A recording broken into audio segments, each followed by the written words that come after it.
Namaskar students, welcome again with this chapter number 2, Nationalism in India. In previous section we have discussed about the non-corporation movement and civil disobedience movement. Civil disobedience movement was started in 1930, so remember that in 1930. Fine. So what was happened, why the Gandhi ji called off this movement also, इसको भी क्यों वापस ले लिया गया? So in this sense I will explain the Gandhi-Irwin Pact and end of the civil disobedience movement. कि जो civil disobedience movement बंद हुआ, कॉल हुआ और उसके बाद जो गांधी-इरविन पैक्ट हुआ उसमें क्या क्या चीजें थी उसके बारे में हम डिस्कस करेंगे. सबसे पहले Gandhi Irwin pact on 5th March 1931. 5th March 1931. Fine. Mahatma Gandhi decided to call off this movement. यहाँ पर movement को क्या कर दिया गया था? Call off यानी बंद कर दिया गया था. महात्मा गांधी ने स्टार्ट किया था, उन्होंने इसको 5th March 1931 को call off किया. And entered into a pact with the Lord Irwin. उस वक्त जो वायसरॉय थे लॉर्ड इरविन, उनसे वो डिस्कशन करने के लिए, बात करने के लिए तैयार हो गए. It's known as the Gandhi Irwin pact. Gandhi ji consent to participate to the round table conference. वो कंसिस्टेंटली बात कर रहे थे राउंड टेबल कॉन्फ्रेंस में in London. And the government agree to release the political prisoner. अब जो मेन जो एम था या कॉन्सेप्ट था कि जो पॉलिटिकल प्रिजनर्स थे उनकी रिहाई को लेकर, उनको रिलीज को लेकर ये पैक्ट साइन हुआ था कि जो पॉलिटिकल प्रिजनर्स हैं उन्हें क्या किया जाए, रिलीज किया जाए. इन दिसंबर 1931, अब ये मार्च आते, मार्च के बाद दिसंबर की बात होगी. December Gandhi ji went to London for the conference. वो लंदन गए कॉन्फ्रेंस के लिए, राउंड टेबल कॉन्फ्रेंस के लिए. But the negotiation broke down and returned with disappointment. लेकिन जो उनका नेगोशिएशन था, वो जो डिमांड्स थी उनकी, वो नहीं मानी गई और वो बहुत ही डिसअपॉइंटमेंट के साथ come back to India. And Mahatma Gandhi relaunched this movement for over a year. The movement continued by the 1934 and its loss is the momentum. ये देखिए 1931 को कॉल ऑफ किया है, देन गांधी-इरविन पैक्ट हुआ है, डिस्कशन हुई है round table conference. But with the very disappointment with the Britishers, कोई भी मान उनकी नहीं मानी गई. दिसंबर को फिर से उन्होंने राउंड टेबल की 3 बार हुई और उसके बाद उन्होंने रीइंट्रोड्यूस किया किसको, इस मूवमेंट को. विच movement? Non corporation movement reintroduce कर दिया और it's continue in the till the 1934. इसको 1934 तक ही कंटिन्यू रहा. बट जो मेन मोमेंटम था, इसका जो मेन एम था, वो कहीं ना कहीं उससे बहुत पीछे चला गया. Now next topic is the participate by the people. In civil disobedience movement we have discuss about the peasants, about the tribal groups, about the plantation workers. So how many people participate? What was the aim of them? इनके बारे में, the rich peasants communities such as the Patidars of Gujarat and Jat of Uttar Pradesh took part in this movement. Mostly in लोगों ने, जाट ने और जो पाटीदार्स थे गुजरात के, उन्होंने इसमें पार्टिसिपेट किया. Trade depressions and falling price causes a decrease in the cash income in their rich peasants community. हमने बताया था आपको ग्रेट वर्ल्ड वाइड डिप्रेशन हुआ था, जो प्राइसेस हैं, जो एक्सपोर्ट है वो नहीं हो रहा था ग्रेन्स का. सो पीजेंट्स अपना टैक्स पे नहीं कर पा रहे थे. अब वो टैक्स किसको पे करते थे? जमींदार को, पाटीदार्स को. So they are facing economical crisis. They decided to oppose the high revenue demand of the government through their participation in the civil disobedience movement. Now they started to oppose the pay the taxes. उन्होंने कहा कि इतना वो tax पे नहीं करेंगे, तो उन्होंने किसको सपोर्ट किया? गांधी जी को सिविल डिसोबीडियंस मूवमेंट में. Next, the poorest peasantry found difficulty in the paying their rent due to the depressions and decrease in the cash income. यहाँ पे peasants को भी बहुत प्रॉब्लम हो रही थी. वर्ल्ड वाइड डिप्रेशन था या आर्थिक मंदी थी. So they are facing problem. they are not able to pay the tax. So उन्होंने भी सपोर्ट किया। They wanted to unpaid rent and landlords to be the remitted. उनका ऐसा मानना था कि कुछ टाइम के लिए उनका रेंट जो है वो माफ किया जाए, just because they have not able to pay the rent. The business class, पहला रिच पीजेंट्स का हो गया, दूसरा आपका हो गया पुअर पीजेंट्स का, थर्ड है आपका business class. Wanted the protection against the import of the foreign goods and the rupee sterling foreign exchange ratio that would discourage import and also oppose the colonial policies that restrict the business activities। अब देखिए कई सारी चीज़ें export होती थी India से और कई सारी चीज़ें इंपोर्ट होती थी, लेकिन जो चीज़ें इंपोर्ट होती थी आती थी कंट्री में, जो ज़्यादातर कहाँ से आती थी, ब्रिटिश गुड्स आती थी, तो कहीं ना कहीं सिक्योरिटी नहीं थी इंडियन ट्रेडर्स के पास। सो दे वांट टू सिक्योरिटी कि वो कुछ ऐसी सिक्योरिटी करें कि वहाँ का जो सामान है और इनपुट जब वो जाते थे दूसरी कंट्रीज़ में तो बहुत ज़्यादा टैक्सेस उनको देने पड़ते थे। यहाँ पर उनका जो गुड्स था वो बहुत एक्सपेंसिव हो गया था, that's why people are not buying their goods. That business class under the leadership of prominent industrialists such as the पुरुषोत्तम ठाकुरदास, यहाँ पे ठाकुरदास का नाम आया है, G.D. Birla attack the colonial control over the Indian economy. उन्होंने प्रोटेस्ट किया कि जो इकोनॉमी पे कंट्रोल करके रखा है उसके अगेंस्ट से। पूरी इकोनॉमी पे किसका कंट्रोल था? ब्रिटिशर्स का।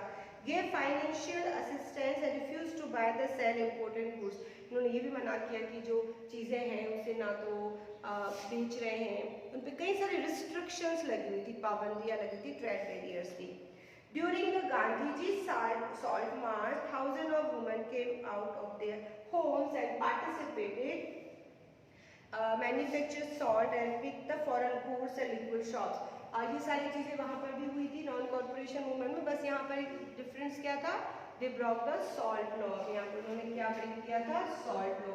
सॉल्ट लॉ क्या था? मोनोपोली था गवर्नमेंट का, only Britishers were allowed to make the salt and they have to pay the tax। So उन्होंने सॉल्ट लॉ को क्या किया? ब्रेक किया। अब what was the failures of this movement, है ना? उस मूवमेंट के क्या थे फेलियर्स? ऐसे कौन से रीजंस थे जिसकी वजह से ये मूवमेंट उतना सक्सेसफुल नहीं हो पाया? So the rich or disobedient movement was called off without the fulfillment of the demands of the rich peasants communities after the Gandhi-Irwin Pact। अब गांधी-इरविन पैक्ट जो था वो क्यों बनाया गया था? कि उनकी डिमांड्स मानी जाएगी, बट ना तो यहाँ की रिच पीजेंट्स की डिमांड मानी गई, ना पुअर्स की, ना इंडस्ट्रियलिस्ट वर्कर्स की, किसी की डिमांड्स नहीं मानी गई। Many rich peasants community decided to join the restart civil disobedience movement।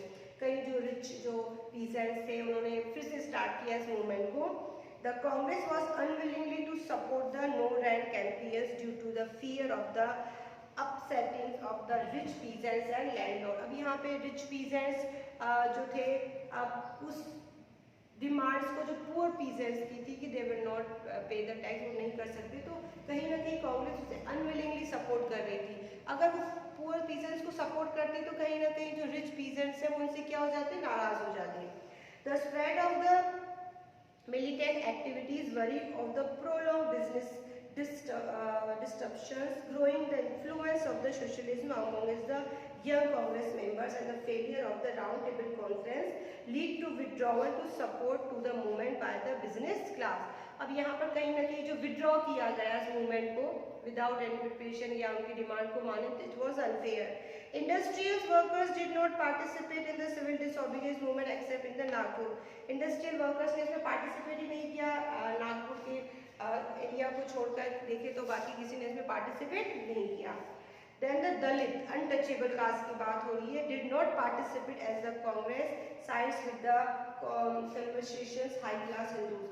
अब क्योंकि कांग्रेस का mostly conversation high class Hindus के साथ था तो अनटचेबल कास्ट से रिलेटेड नहीं थी, उसका भी सपोर्ट नहीं था। Muslim organisations and communities also sparely participate in this movement. अब now if we are talking about the non corporation movement, Khilafat issues were there, so Hindu Muslim unity has been seen, but in this movement no more Muslims were participated in this movement, and the Muslims lined from the movements due to the fear the dominations of the Hindu majority। अब उन्होंने क्यों नहीं support किया Hindus को? कि अगर Hindus को support करेंगे तो हिंदू उन्हें क्या करेंगे? डोमिनेट करेंगे। फाइन। इसके बाद 1920 formation of the Indian industrials and commercial Congress and 1927 formation of the federations of Indian chamber conference and the industries FICCI। Now क्या थी डिमांड्स? अब यहाँ पे टॉपिक आएगा आपका दलित का। दलित क्या होते हैं? Untouchable caste. अनटचेबल जो कास्ट थी उसको, उसके लिए क्या वर्ड, जिसको गांधी जी ने क्या नाम दिया गया? हरिजन। ये भी याद रखेंगे, हरिजन। उनकी क्या डिमांड्स थी? वो इसमें पार्टिसिपेट नहीं थे। During the course of the civil disobedience movement many Dalit leaders separately demanded reservations for the seats in the education institution and the separate electoral for the legislative council election। अब उन्होंने separate demand करना start कर दिया based on the untouchability कि उन्हें education में और industries में और इंस्टीट्यूशन जो है वहाँ पर उन्हें क्या मिले? रिजर्वेशन मिले। Then 1930 Dr. Bhimrao Ambedkar organized the Dalit into the Depressed Class Association। अब उन्होंने एक ऑर्गेनाइज की एक ऐसी क्लास जो बहुत ही ज़्यादा ह्यूमिलेटेड थी या जो बहुत ज़्यादा डिस्क्रिमिनेटेड थी। Gandhi ji began to fast undo that to the opposing the demand of the separate electorate for Dalit because he believed that this would disunite the Indian masses। अब यहाँ पर देखिए गांधी जी बिल्कुल सपोर्ट में नहीं थे कि जो सेपरेट इलेक्टोरल की जो डिमांड की on the basis of caste Dalit base caste पर, तो उसका प्रोटेस्ट किया उन्होंने, फास्ट भी रखा, स्ट्राइक कह सकते हैं वो भी की कि अगर उनके लिए सेपरेट अगर हमने इलेक्टोरल की डिमांड्स को एक्सेप्ट किया तो कहीं ना कहीं हमारी यूनिटी जो है वो किसमें आ जाएगी? खतरे में आ जाएगी, कहीं ना कहीं हम बट जाएंगे, डिवाइड हो जाएंगे ना। पूना पैक्ट इसी से रिलेटेड है। पूना पैक्ट इसको भी बहुत ध्यान से करेंगे। ये पूना पैक्ट दलित के सेंस में ही आता है। पूना पैक्ट क्या था, कब आया था? ये सितंबर 1932 में। फाइन।